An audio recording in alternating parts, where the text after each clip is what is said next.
मेरे दामाद ने मेरी बेटी के नाम अपना सब कुछ कर दिया था। वो उसके प्यार में दीवाना था। लेकिन फिर भी मेरी बेटी मुझसे फ़ोन पर यही करती कि माँ मुझे अपने पति से तलाक चाहिए क्योंकि वो मेरे साथ। नमस्कार दोस्तों, स्वागत है आपका हमारे YouTube चैनल में। दोस्तों, अगर आप हमारे चैनल पर नए मेहमान दर्शक बनकर आए हैं तो चैनल को सब्सक्राइब ज़रूर कर दें। आपका एक सब्सक्राइब हमारे लिए बहुत अनमोल है। तो चलिए दोस्तों, अब आपको आगे की कहानी बता देती हूँ। मेरा दामाद अजय ने अपनी सारी घर की जायदाद और फैक्ट्री मेरी बेटी सुनीता के नाम कर दी थी। वो मेरी बेटी से इतना प्यार करता था कि उसकी इजाज़त के बगैर कोई काम नहीं करता। हर समय नौकरों की तरह मेरी बेटी के आगे पीछे घूमता रहता, मगर मेरी बेटी उसके साथ खुश नहीं थी। वो रोज़ मुझे फ़ोन करके कहती कि माँ मुझे अपने पति से तलाक चाहिए। मुझे ये पैसा गाड़ी बंगला कुछ नहीं चाहिए। अगर मेरा पति से तलाक ना हुआ तो मैं मर जाऊंगी। भगवान के लिए मेरी तलाक करवा दो। एक रोज रात के 2 बजे मेरे दामाद ने मुझे बुलाया। मैं वहाँ गई तो अपनी बेटी का हाल देखकर मेरा दिल काँप उठा था, क्योंकि मैंने अपनी इकलौती बेटी सुनीता के लिए कैसा फैसला किया था जो उसके लिए बहुत ही मुश्किलों से भरा हुआ था। इस भरी दुनिया में मेरी बेटी सुनीता के अलावा मेरा कोई भी नहीं था। पति के मरते ही सब रिश्तेदारों ने मुंह फेर लिया था। तब से मैंने अपनी बेटी को अकेले ही पाल पोस कर बड़ा किया था और आज वो 22 साल की हो चुकी है। हम दोनों एक दूसरे का सहारा हैं, एक दूसरे को देख देख कर जीते हैं। मेरी बेटी को भगवान ने खूबसूरती दिल खोल कर दी है। आवाज़ ऐसी मीठी है कि कोई एक बार सुन ले तो दोबारा सुनने की इच्छा ज़रूर रखेगा। अपने कॉलेज में मेरी बेटी स्टेज पर गई। कई बार अपनी आवाज़ का जादू बिखेर चुकी थी। सुनने वाले उसकी आवाज़ में मदहोश हो जाते थे। हम अपने गरीबी में ही खुश थे। मैं एक फैक्ट्री में काम करती हूँ और इतना पैसा आ जाता है कि हम दोनों माँ बेटी आराम से अपनी ज़िंदगी बसर कर रहे थे। लेकिन फिर मेरी और मेरी बेटी की ज़िंदगी में अजय नाम का लड़का आया, जिसने हमारी ज़िंदगी को उलट पलट करके रख दिया। वो मेरी बेटी की सुरीली आवाज़ पर मर मिटा था और हमारे घर का पता तलाश करता हुआ हमारे घर तक आ पहुंचा और उसने मेरी बेटी के साथ शादी करने का प्रपोजल रखा। मैं तो दंग रह गई थी, क्योंकि वो तो बहुत ही बड़ा बिजनेसमैन था। हम जैसे गरीब लोगों से क्यों रिश्ता जोड़ना चाहता था। अजय कहने लगा कि सुनीता की आवाज़ ने मुझे अपने जादू में जकड़ लिया है। मैं शादी करना चाहता हूँ, उसे हमेशा अपने पास रखना चाहता हूँ और ज़िंदगी भर उसकी मीठी आवाज़ सुनना चाहता हूँ। मैं अजीब दोराहे पर आकर खड़ी हो गई थी। दिल कह रहा था कि सुनीता की शादी अजय के साथ कर दो। मेरी बेटी रानी बनकर पूरी जिंदगी ऐश करेगी। लेकिन वहीं दूसरी तरफ अजय की एक ऐसी कमी थी जो मुझे सोचने पर मजबूर कर रही थी। अजय दोनों आंखों से अंधा था। एक अंधे आदमी के साथ अपनी इतनी खूबसूरत बेटी की शादी कैसे कर सकती थी। हालांकि अजय ने मुझे भरोसा दिलाया कि मैं अंधा ज़रूर हूँ, लेकिन अपने सारे काम मैं खुद से करता हूँ। सुनीता को मेरे साथ कोई प्रॉब्लम नहीं होगी। और फिर अजय की प्रॉपर्टी और उसका ऐशो आराम देखते हुए मैंने दिल पर पत्थर रख लिया और सुनीता की शादी अजय के साथ तय कर दी। आज मेरी बेटी की शादी थी और मैंने शादी में पैसे पानी की तरह बहाया था। लोग मेरी बेटी को देख देख कर हैरान हो रहे थे। उसकी शादी का लहंगा जिसकी कीमत सुनकर लोग अपने दांतों तले उंगलियां दबा रहे थे और उसके जेवरात को देखकर तो दंग ही हो रहे थे, जबकि यह सच कोई नहीं जानता था। ये सब पैसा और तैयारी मेरे होने वाले दामाद की तरफ से हुई थी। मैंने अपनी बेटी की शादी एक बहुत ही अमीर लड़के से तय की थी। मेरा दामाद अमीर तो बहुत था, मगर खूबसूरत बिल्कुल नहीं था, जबकि मेरी बेटी लाखों में एक थी और अभी उसकी उम्र बहुत कम, महज 22 साल हो पाई थी। सब लोग हैरान थे कि मैं अपनी इतनी खूबसूरत चांद जैसी बेटी को ऐसे मामूली शक्ल सूरत वाले मर्द को क्यों दे रही थी। मेरी बेटी विदा हुई तो मैं सुख का सांस लिया। अब मुझे पूरी उम्मीद थी कि हमारी ज़िंदगी बदल जाएगी और मैं भी अपनी बेटी की वजह से ऐशो आराम की ज़िंदगी गुजार सकूंगी। शादी के दूसरे दिन मैं अपनी बेटी से मिलने पहुंची तो उसने मुझे एक झटका सा लगा था, क्योंकि मेरी बेटी और दामाद घर पर नहीं थे। वहां मौजूद नौकरों ने मुझे बताया कि मालकिन और मालिक घूमने फिरने गए हैं। मुझे हैरत हुई कि वो शादी के अगले ही दिन घूमने के लिए निकल गए थे। मैं मायूसी से घर लौट आई और घर आकर अपनी बेटी को कॉल करने लगी। मेरी बेटी ने कॉल पर बहुत देर बाद उठाई थी। दूसरी तरफ बेटी की घुटी घुटी सी आवाज़ सुनाई दी। मैंने सुनीता से उसका हाल चाल पूछा तो महसूस हुआ जैसे कि वो बहुत ही उदासी से बात कर रही थी। मैंने सुनीता से भी वही बात पूछी कि तुम लोग शादी के दूसरे ही दिन कहाँ चले गए? अरे शादी के अगले दिन भी कुछ रस्में होती हैं जिन्हें निभाया जाता है, लेकिन तुम तो अगले ही दिन घूमने के लिए चले गए। मेरी बात सुनकर सुनीता ने उखड़े हुए शब्दों में मुझे जवाब दिया कि मैं सिर्फ अपने पति के कहने पर चली गई थी। मेरा पति चाहता था कि हम लोग पहले घूमे फिरे और बाद में वापस आकर लोगों से मिलना जुलना करेंगे। मैं ये सुनकर हैरान हो गई। मैं अपनी बेटी की हल्की सी आवाज़ और उदास शब्दों से परेशान हो रही थी। हालांकि इससे पहले तो वो जब भी बात करती थी चहक चहक कर बात करती थी, लेकिन अब तो उसका अंदाज ही बदला हुआ था। वो ये शादी मैंने अपनी बेटी अपनी मर्जी से तय की थी। हालांकि शादी में मेरी बेटी भी राजी थी। मेरी बेटी भी इस शादी से बहुत राजी थी, क्योंकि जिस तरह सुनीता ने तरस तरस कर जिंदगी गुजारी थी और जब उसे इतने पैसे वाले आदमी ने शादी के लिए प्रपोज किया तो वो भी खुश हो गई थी। लेकिन अब वो खुश बिल्कुल भी नहीं लग रही थी।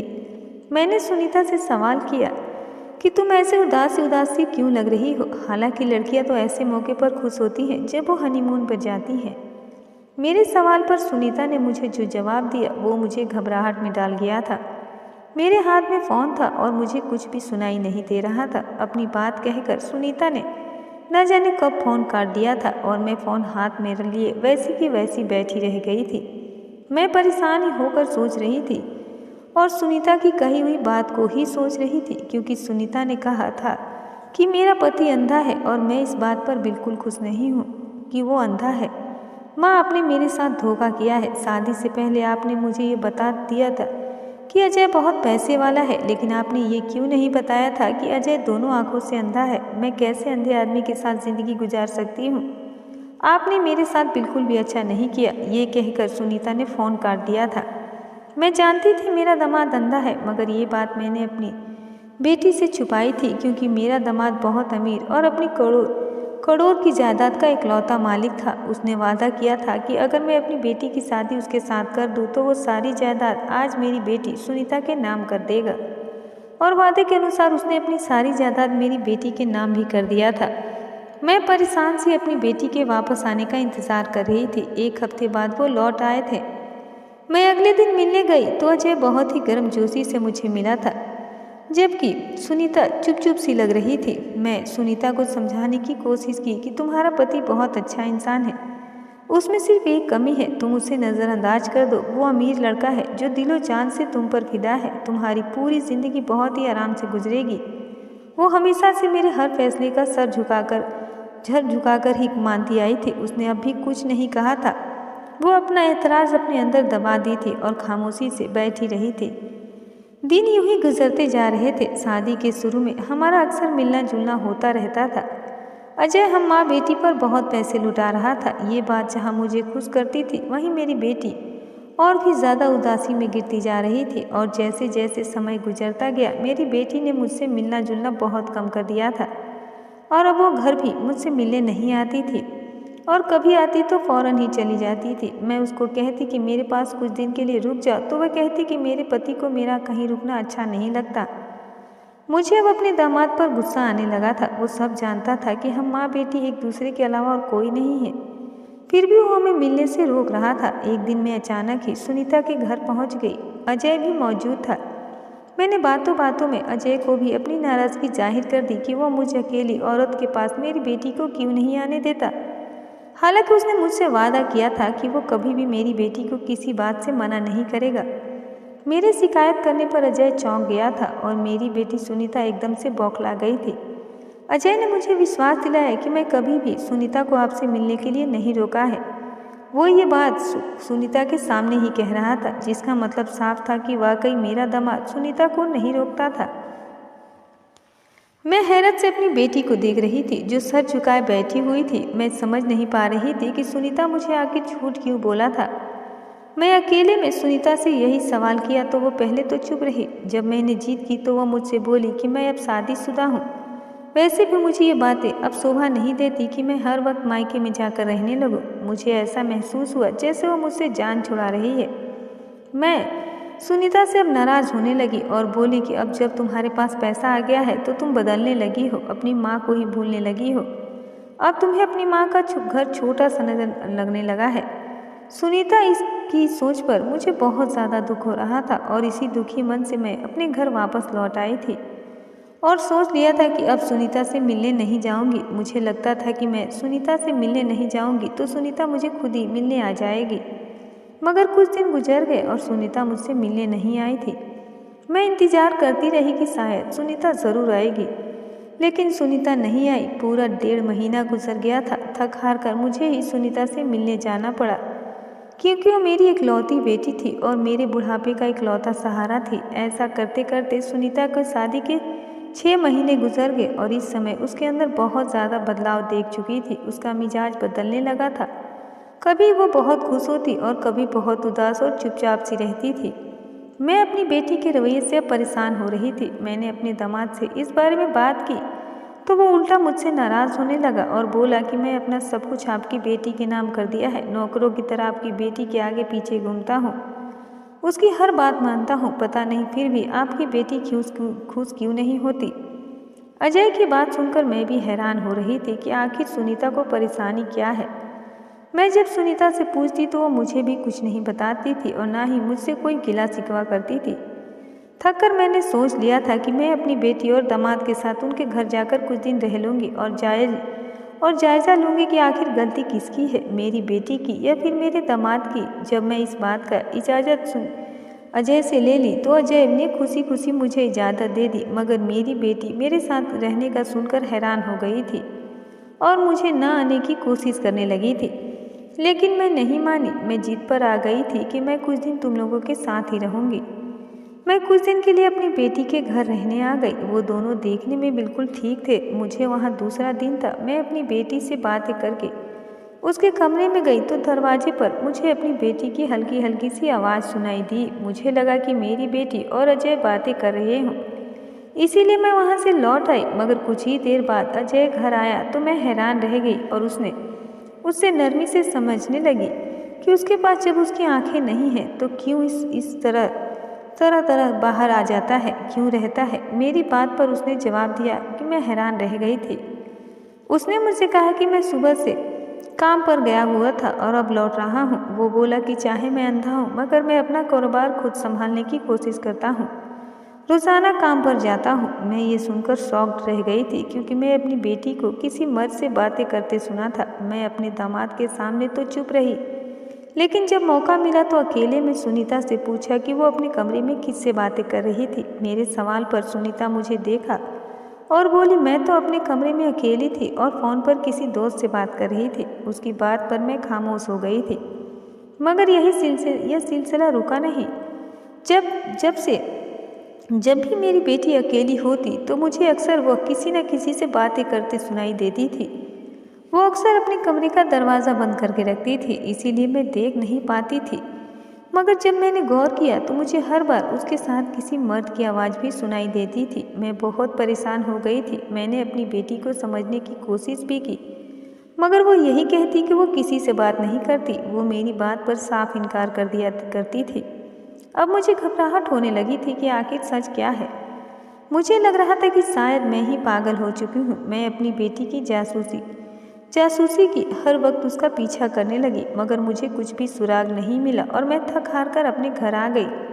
अब सारी ज़िंदगी तो अपनी बेटी के साथ नहीं रह सकती थी। लगभग 1.5 महीने बाद सुनीता मुझे फ़ोन करके मेरे सर पर ऐसा धमाका किया था कि मेरे होश उड़ गए थे। सुनीता रो रही थी और मुझसे बोली, अब मैं थक चुकी हूँ, मुझे अपने पति के साथ अब और नहीं रहना, मुझे तलाक चाहिए। वो बहुत ज़्यादा उदास थी। मेरे समझाने पर एकदम से गुस्से से चीख उठी और बोली कि मेरा पति मुझसे अब और सहन नहीं होता है।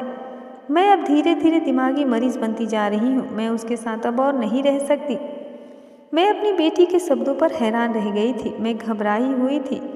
मैं सुनीता के घर पहुंची तो मेरे होश उड़ गए थे, क्योंकि सामने का मंजर ही कुछ ऐसा था कि सुनीता रो रही थी और एक लड़का उसको चुप कराने की कोशिश कर रहा था। सर को सफ़ेद रंगत घुंघराले बाल, बड़ी बड़ी काली चमकदार आंखें। वो बिल्कुल सुनीता के करीब खड़ा था। सुनीता उसे अपने आप से अलग ही कर रही थी। मैंने झटके से उस लड़के को सुनीता से दूर हटाया था। मैंने कहा कि दूर हटो मेरी बेटी से, तुम मेरी बेटी के साथ क्या कर रहे हो। सुनीता जल्दी से मुझसे लिपट कर रोने लगी थी, जबकि वह लड़का अपनी नज़रें झुकाए खड़ा हुआ था।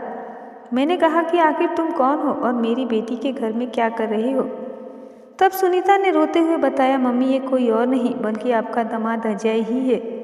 ये धोखेबाज इंसान है, मैं इसके साथ अब और नहीं रह सकती। ये सुनकर तो मेरे ऊपर पहाड़ सा टूट पड़ा था।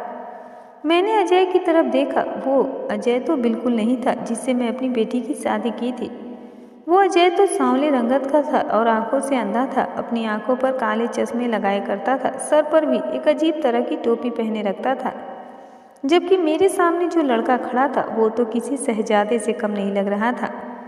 मेरा दामाद तो बिल्कुल ठीक था, उसके पास उसकी आंखों की रोशनी भी थी और मैं ये देखकर हक्का बक्का रह गई थी। मैं हैरान सी अपने दामाद के पास आई और उससे पूछा कि तुम्हारी आंखों की रोशनी अचानक से वापस कैसे आ गई और ये सब कब और कैसे हुआ? मेरे सवाल पर सुनीता ने नफरत भरी नज़रों से अपने पति को देखा और अटल अंदाज में बोली कि मुझे इसे हर हाल में तलाक चाहिए। मैं अजय के सामने अपनी बेटी के मुंह से ये बात सुनकर एकदम से बौखला गई थी। मुझे कुछ समझ नहीं आ रहा था कि मैं क्या जवाब दूँ। मैं खामोशी से सुनीता को देखने लगी और फिर मैंने कहा कि ये क्या बकवास कर रही हो? आखिर ऐसा भी क्या हो गया कि तुम तलाक लेने की बात कर रही हो? फिर मैं अपने दामाद से भी माफ़ी मांगी और उसे कहने लगी कि मेरी बेटी की बातों पर ध्यान मत देना। मगर सुनीता बार बार तलाक के लिए कह रही थी। मैंने गुस्से से सुनीता को देखा और मैं सख्ती से उसे चुप कराया तो वो रो पड़ी और चीख चीख कर अपने पति के धोखेबाज, मक्कार और न जाने क्या क्या बोलने लगी थी। मुझे उसके शब्दों से ज़्यादा अजय की खामोशी परेशान कर रही थी, क्योंकि वो मेरी बेटी के ऐसे शब्दों पर कुछ नहीं बोल रहा था। मुझे समझ नहीं आ रहा था कि आखिर ये सब हो क्या रहा था। अब मुझे अंदाजा हो रहा था कि सुनीता के साथ कुछ तो गलत हुआ है, जो वैसे तड़प तड़प कर रो रही थी और तलाक की बातें कर रही थी। मैंने सुनीता से सच्चाई जानने की कोशिश की तो वो गुस्से से फट पड़ी और पहले दिन से लेकर अब तक की सारी कहानी सुना डाली। उसके खुलासे ने मुझे जीने से जान निकाल कर रख दिया था। मैंने फटी फटी आंखों से अपने दामाद को देखा तो वो सर झुक गया था। उसने मुझे रोते हुए बताया कि मैं विदा होकर आई तो यह आलीशान महल जैसा घर रोशनी और फूलों से पूरा सजा हुआ था और मैं अपने स्वागत पर बहुत खुश थी। मैं आंखों में ढेर सारे सपने सजाए कमरे में बैठे अपने पति का इंतजार करने लगी। मैं इतनी खूबसूरत लग रही थी कि हर देखने वाले ने मेरी तारीफ की थी। मुझे विश्वास था कि मैं अपने पति के दिल में घर कर लूँगी। मगर जब अजय आया तो वो खामोशी से मेरे सामने बैठ गया। मैं घूंघट डाले बैठी थी और इंतज़ार में ही थी कि वो मेरा घूंघट हटाएगा और मेरी तारीफ करने लगा। मगर जब उसने ऐसा नहीं किया तो मैंने सर उठाकर उसे देखा और उसे देखकर मुझे झटका लगा था, क्योंकि वो तो मेरी बजाय दूसरी तरफ देख रहा था। मैं हैरान रह गई। मैं झिझक कर अपने पति को आवाज़ लगाई तो वो मेरी बात पर चौंका था, लेकिन बोला कुछ नहीं था। अभी वो दूसरी तरफ ही देख रहा था।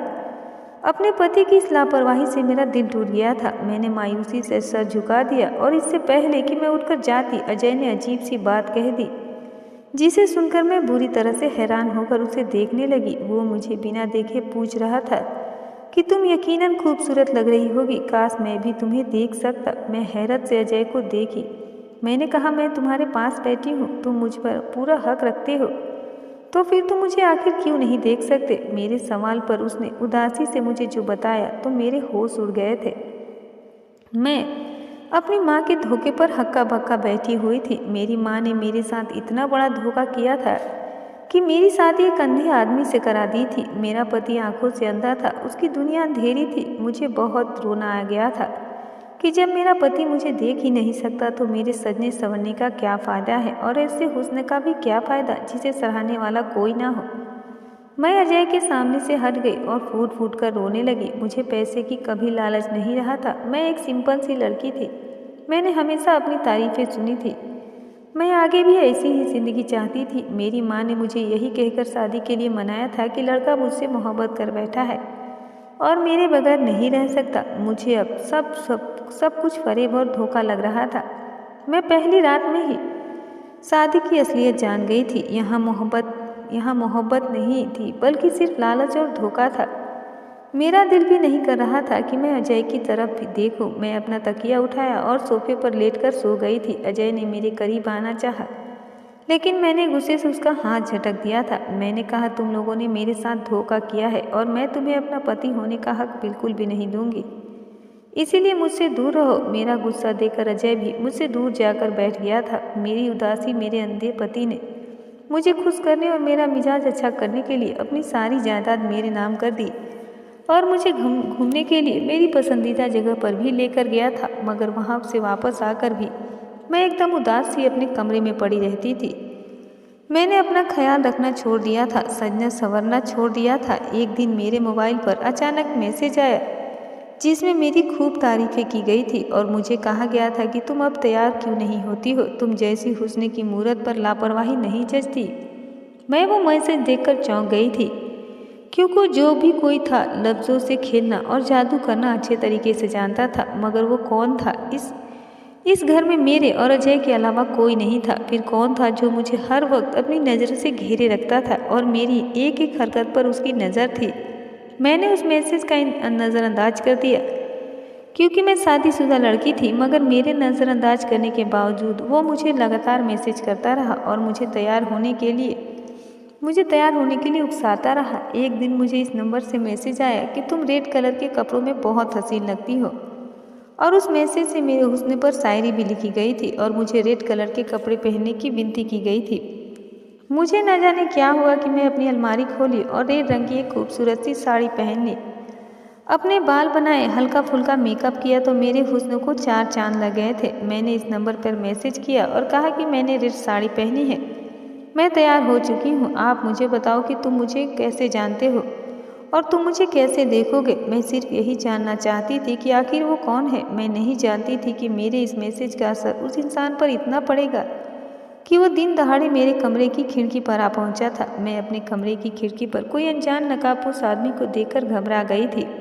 वो जवान लड़का था जिसकी रंगत साफ सुथरी थी और नकाब में भी उसकी आंखें खूबसूरत लग रही थी। मुझे अंदाजा हुआ कि वो जो कोई भी था खुद भी बड़ा प्यारा था और साथ ही साथ बहादुर भी था, जो मुझसे मिलने के लिए मेरे घर तक पहुंच गया था। मैं उसे वापस भेजना चाहती थी, मगर मैं ऐसा नहीं कर पाई और उसे अपने कमरे में बिठा लिए। वो अपना चेहरा दिखाने पर राजी नहीं था, मगर उसकी आंखों में मेरे लिए मोहब्बत और दीवानगी साफ नजर आ रही थी। वो खुलकर मेरी तारीफें करता रहा, मुझे उसका साथ अच्छे लगने लग गया था और उसके बाद तो ये जैसे एक रूटीन ही बन गया था। वो लड़का दिन रात मुझे फ़ोन पर बात करता और जब मेरा पति काम पर चला जाता वो मेरे घर आ जाता था। वो मुझसे बेपनाह मोहब्बत करने लगा था और मैं भी उसकी तरफ तारीफ और जादू भरी बातों में डूब चुकी थी, लेकिन मैंने कभी अपनी हद पार नहीं की थी। हालांकि वह लड़का मेरे करीब आना चाहता था, लेकिन मैं उससे हमेशा दूर दूर रहती थी। एक रात जब अजय बिजनेस के सिलसिले में शहर बाहर गया, तब वो लड़का रात को मेरे कमरे में आया था और आते ही उसने मुझे अपनी बाहों में भर लिया था। कहने लगा, सुनीता, अब तुम्हारे बिना नहीं रहा जाता। आज वो सब कुछ हो जाने दो जिसके लिए मैं कब से तड़प रहा हूँ। मैं तुमसे दीवानों की तरह मोहब्बत करता हूँ और तुम हमेशा मुझसे दूर ही रहती हो। लेकिन मैंने उस लड़के को खुद से दूर धक्का दिया। मैंने कहा कि ये सब गलत है, मैं शादीशुदा हूँ। मैं अपने पति से भले ही मोहब्बत नहीं करती, लेकिन मैं उसे धोखा कभी नहीं दे सकती। उस लड़के की हरकत पर मुझे गुस्सा आ गया था और गुस्से में उसे घर से जाने के लिए कह दिया था। मेरा गुस्सा देखकर वो डर गया था और मुझसे माफ़ी मांगने लगा। कहने लगा कि आज के बाद मैं कभी ऐसी हरकत नहीं करूँगा। मैं भी तो उसकी मोहब्बत में डूबी हुई थी। मैंने भी फ़ौरन उसे माफ़ कर दिया था, लेकिन इस शर्त पर कि वो कभी मुझे टच नहीं करेगा। उसके बाद वो लड़का आराम से मेरे कमरे में आता, कुछ देर तक हम बातें करते और वो चला जाता। वो लड़का कहता था कि सुनीता, जब तक तुमसे बात ना करूं मेरा दिल बेचैन रहता है, तुम मुझसे नाराज़ मत हुआ करो। उसके जादू भरी बातों में मेरा दिल भी पिघलने लगता था और अब तो मैंने अपनी माँ के घर भी जाना आना कम कर दिया था। मैं उसके लिए सजने संवरने लगी थी। कभी कभी मेरा ज़मीर मुझे अंदर से टोकता था कि ये सब ठीक नहीं है, मगर मैं अपने ज़मीर को थपथपा करके सुला देती थी। मैं अपने मन में सोचती कि मेरी माँ ने भी मेरे साथ धोखा किया है, एक अंधे आदमी के साथ मेरी शादी करवा दी। मैं अपने पति को छोड़कर उस लड़के की आदी होती जा रही थी। मुझे अपने पति के आम सी शक्ल सूरत और अंधेपन से अब हर वक्त शिकायत रहने लगी थी। मुझे अपने पति की संगत अब बर्दाश्त नहीं होती थी, जबकि मैं हर वक्त उस लड़के के आने का इंतज़ार करती रहती थी। ये बात मुझे बुरी तरह रुलाने लगती थी। मुझे जिससे मोहब्बत हुई थी वो मेरा कोई नहीं था, और जो मेरा पति था, जो मुझ पर हक रखता था, वो उससे मैं नफरत करती थी। मैं उलझी उलझी सी रहने लगी थी। मेरी माँ ने भी मेरे अंदर ही बदलाव महसूस किए थे। वो मुझे हर वक्त समझाने लगती, वो मुझे मेरे पति की मासूमियत दिखाती और मुझे एहसास दिलाते तो उस इंसान ने हमें अब तब स्वीकार किया था जब हम दोनों माँ बेटी बहुत बुरी हालत में थे। उसने न सिर्फ हमें अपनाया बल्कि हम पर पैसा लगाकर हमें एक बेहतरीन जिंदगी भी दी है। अपनी माँ के समझाने पर मैं और उलझ जाती। मैं अपने पति से मोहब्बत करना चाहती थी, उसके साथ वफादार रहना चाहती थी, मगर मैं जैसा इंसान चाहती थी वैसा मेरा पति बिल्कुल भी नहीं था, बल्कि वो नकाबपोश लड़का था। वही था जो मेरे हुस्न को देख सकता था। मुझे अपनी इस गलती का एहसास होता था। मेरे दिल दिमाग की जंग में मैं धीरे धीरे दिमागी मरीज बनती जा रही थी। उन्हीं दिनों मेरी माँ हमारे घर रहने आ गई। मैं परेशान थी कि अब मैं उस लड़के से कैसे मिलूंगी। मैं ये बात उससे की तो उसने मुझे तसल्ली दिलाई और बोला कि हमने तुम्हारे पति को बेवकूफ़ बनाया है तो फिर तुम्हारी माँ को भी खबर नहीं होगी। मुझे डर था कि मेरी माँ तक सच ना पहुँच जाए। जब मेरा पति बाहर जाता तो वो लड़का छुपकर खिड़की के रास्ते से मेरे कमरे में आ जाता था। उसकी हरकतों पर मेरी माँ ने मुझ पर शक हो गया था, मगर पूछने पर मैंने जब साफ मना कर दिया तो वो और भी शक में पड़ गई थी। मगर मैंने उस लड़के को सख्ती से मना किया और उसे बुरा भला कहा कि उसकी वजह से मैं सबकी नज़रों में गिरती जा रही हूँ और पाप की भागीदार बनती जा रही हूँ। वो लड़का मेरी बात सुनकर चला गया और फिर कभी वापस नहीं आया और पीछे मैं उसकी यादों में सुलगने लगी थी। मुझे समझने में बहुत देर हो चुकी थी। वो अपनी मोहब्बत का जहर मेरे दिलो दिमाग में घोल चुका था। एक दिन मैं सर दर्द की गोलियां तलाश कर रही थी कि मुझे अपने पति की अलमारी से कुछ सामान मिला। जब मैंने वो सामान उठाया तो मेरी आंखों के आगे अंधेरा छा गया था, क्योंकि वो सारा सामान वही था जो वो नकाब वाला लड़का इस्तेमाल करता था। मुझे लगा मेरे पति ने उसे मरवा दिया है। मैं तड़प तड़प कर रोई थी और अपने पति से उस लड़के के बारे में सवाल करने लगी। मैंने उस दिन अजय से साफ कह दिया कि मुझे उससे मोहब्बत है, मैं उसके बिना मर जाऊंगी।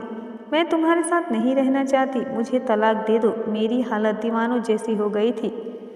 मेरे दिल में कहीं ना कहीं ये बात बैठ गई थी कि अजय ने उस लड़के को जान से मरवा दिया है और ये बात मेरे लिए बहुत बड़ा सदमा साबित हुई थी। मैं पागलों की तरह चीखती चिल्लाती रही थी और मेरे ये हालात देखकर अजय मुझे संभालने लगा और तब उसने मुझे बताया कि वो लड़का कोई और नहीं बल्कि मैं खुद ही था। मैं अपना हुलिया बदलकर तुम्हारे साथ रह रहा था और अपने असल रूप में छुपकर तुमसे मिलने आता था। इतनी बात कर मेरी बेटी रोने लगी थी और मैं अपने दामाद को देख रही थी जो बाकी बहुत ही खूबसूरत लड़का था। वो शर्मिंदगी से बोला कि मैं वाकई सुनीता से मोहब्बत करता हूँ, मगर मेरी शरारती दोस्तों ने मुझे अपनी पत्नी को आजमाने का मशवरा दिया था। तब मैंने अपनी शक्ल को थोड़ा सा बिगाड़ कर अंधा बनकर सुनीता से शादी की थी, लेकिन मैं अपने इस ड्रामे में कुछ ज़्यादा ही आगे निकल गया। मैंने इस समय सुनीता का दिल बहुत दुखाया था। सुनीता भी रो रही थी। सुनीता कहने लगी कि ये झूठा और मक्कार है, इसने मुझे धोखा दिया है। अगर मैं उसकी मोहब्बत में उस रात बहक जाती और सब कुछ कर जाती तो मुझे नहीं करना चाहिए था, तब तो ये मुझे छोड़कर ही चला जाता, क्योंकि मैं इसकी आजमाइश की कसौटी पर खरी नहीं उतरती। ये मुझे चरित्रहीन कहकर छोड़कर चला जाता, तब मैं क्या करती। ऐसा कहकर सुनीता रोने लगी थी। अजय ने सुनीता के आंसू साफ किए और कहने लगा कि सुनीता मुझे माफ़ कर दो, मैं तुमसे बहुत मोहब्बत करता हूँ। हाँ, मेरी गलती हुई जो मैंने तुम्हें इतने बड़े इम्तिहान में डाला। अजय का स्पर्श पाकर सुनीता तड़प उठी थी, उसके सीने लग गई और तड़प तड़प कर रो पड़ी। कहने लगी कि अजय, तुमने मुझे बहुत सताया है, तुम्हारी मोहब्बत में बहुत तड़पी हूँ। वो मेरी बेटी से माफ़ी मांगने लगा। फिर समझाने पर मेरी बेटी ने उसे माफ़ कर दिया। सुनीता अभी अजय के सीने में लगी थी। मुझे अब वहाँ और खड़ा होना सही नहीं लगा। मैं उन दोनों को अकेला छोड़कर अपने घर वापस आ गई।